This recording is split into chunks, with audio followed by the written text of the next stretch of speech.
بسم الله الرحمن الرحيم.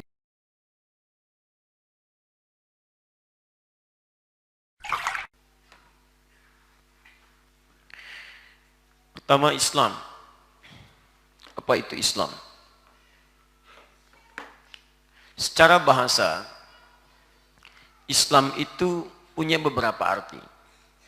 Kalau kita ambil pengertian leksikal, kamus, pengertian bahasa. Jadi, di dalam pembelajaran itu, definisi selalu dibagi dua. Pengertian selalu terbagi dua.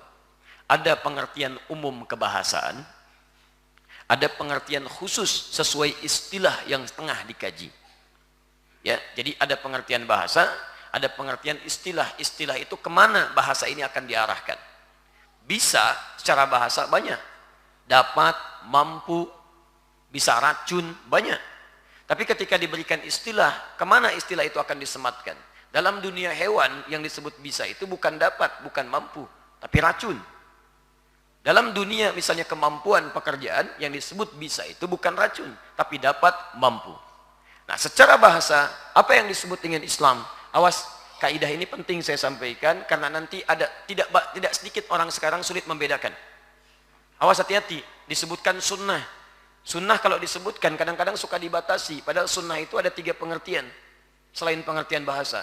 Pengertian fikih, pengertian hadis, pengertian usul fikih. Jadi kalau ditanyakan tentang pengertian A, ditanya dalam pengertian apa itu akan dibahas. Islam secara bahasa setidaknya punya 3 arti.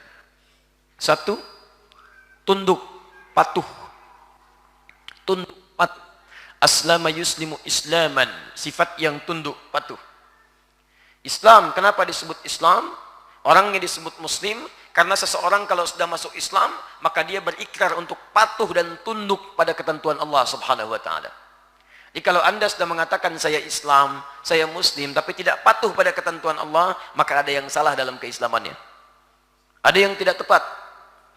Karena itu nanti kita akan lihat ketika Allah menyebutkan tentang Islam, Nabi menafsirkan Islam, maka di situ akan berbentuk ujian-ujian kepatuhan kita kepada Allah Subhanahu wa taala. Nanti kita akan lihat. Jadi kalau Anda mengatakan Islam, nanti akan diuji oleh Allah, diterangkan oleh Nabi ujiannya. Ini Islam itu begini, begini, begini, begini. Kalau Anda tidak mau mengerjakannya, maka belum sempurna keislamannya. Baik. 2. Islam bisa diartikan sesuatu yang menghadirkan kedamaian, tenang, nyaman. Jadi kalau Anda sudah berislam sampai dengan hari ini, tapi mohon maaf, belum mendapatkan ketentraman, kedamaian, ketenangan, ada yang belum sempurna dalam keislaman kita. Nanti ada kaitan dengan yang pertama.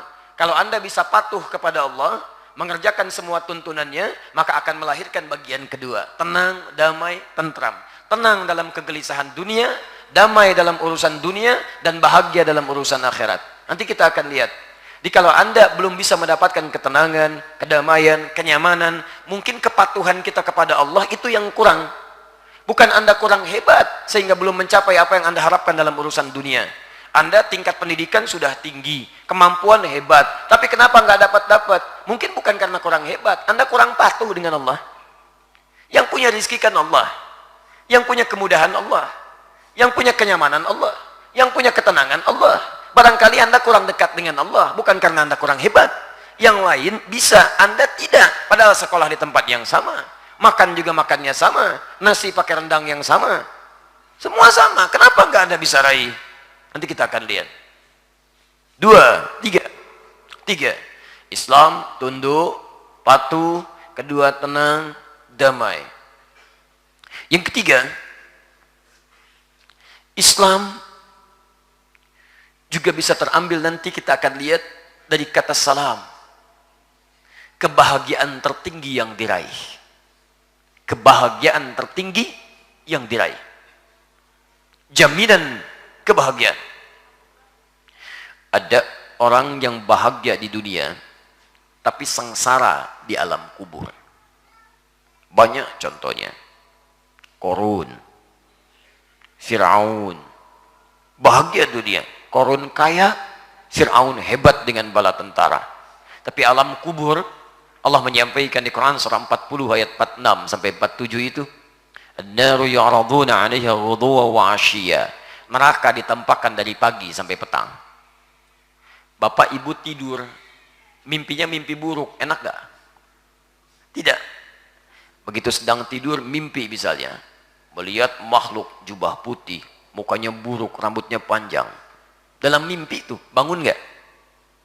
Bangun, seketika bangun. Gak enak kita tidur. Nah ini di alam kubur itu kan gak bangun lagi, kecuali kalau kiamat. Terus tidur, tapi ditampakkan neraka dari pagi sampai petang itu. Di dunianya merasa bahagia, maaf, alam kuburnya nestapa. Akhirat sudah pasti sengsara. Ada yang kedua, Masya Allah. Dunianya seakan-akan sengsara, fakir dia. Alam kuburnya nikmat, akhiratnya bahagia. Baik, Anda pilih mana? Bahagia dunia, nestapa akhirat, atau bahagia akhirat, sengsara dunia? Tidak ada pilihan ketiga, nggak usah maksa. Baik, kita tidak ingin memilih keduanya, karena pilihan itu tidak diberikan oleh Allah. Pilihannya hanya satu, di Quran surah kedua Al-Baqarah ayat 201, paling kanan sebelah bawah. Saking inginnya pilihan ini, bahkan kita pun hafal doanya, bahkan orang Payakumbuh punya istilah sendiri.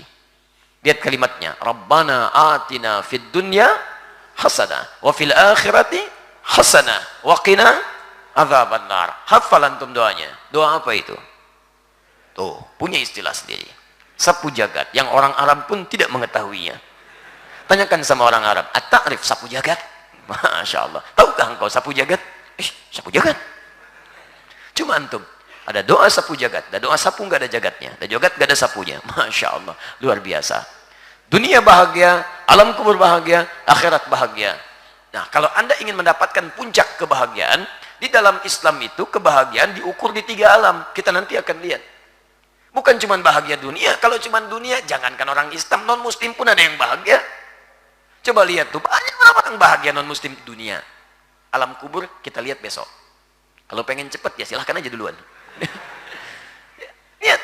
Bahkan saking bahagia nanti kita lihat meninggalnya tuh enak, tenang. Ya ayat Tuhan nafsul mutmainnah. Sudah dunia tenang, mau meninggal aja tenang.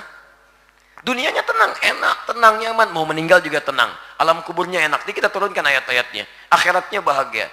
Nah, jadi capaian kebahagiaan ukurannya dalam Islam itu bukan cuma sekedar dunia, tapi alam kuburnya nikmat, akhiratnya pun bahagia. Itulah Islam. Nah, persoalannya kita ke alam kubur aja belum. Kemudian dunia belum bahagia, sementara kita mengaku Muslim, Islam kita. Apa yang salah dalam keislaman kita sehingga kebahagiaan itu belum diraih? Bahagia itu bisa relatif nanti sesuai dengan kadar masing-masing. Ada bahagia dengan kekuatan tenaga ketika bisa bangun tahajud. Ada bahagia ukurannya harta ketika mencapai batas tertentu. Ada bahagia itu ukurannya kedudukan ketika mencapai level tertentu. Tapi dari semua yang relatif itu, semua kebahagiaan itu mendekatkan pelakunya dengan Allah Subhanahu wa taala. Jadi kalau Anda menjadi orang kaya, mohon maaf, tapi kekayaan Anda belum bisa mendekatkan Anda dengan Allah, maka dalam Islam belum disebut bahagia. Belum bahagia.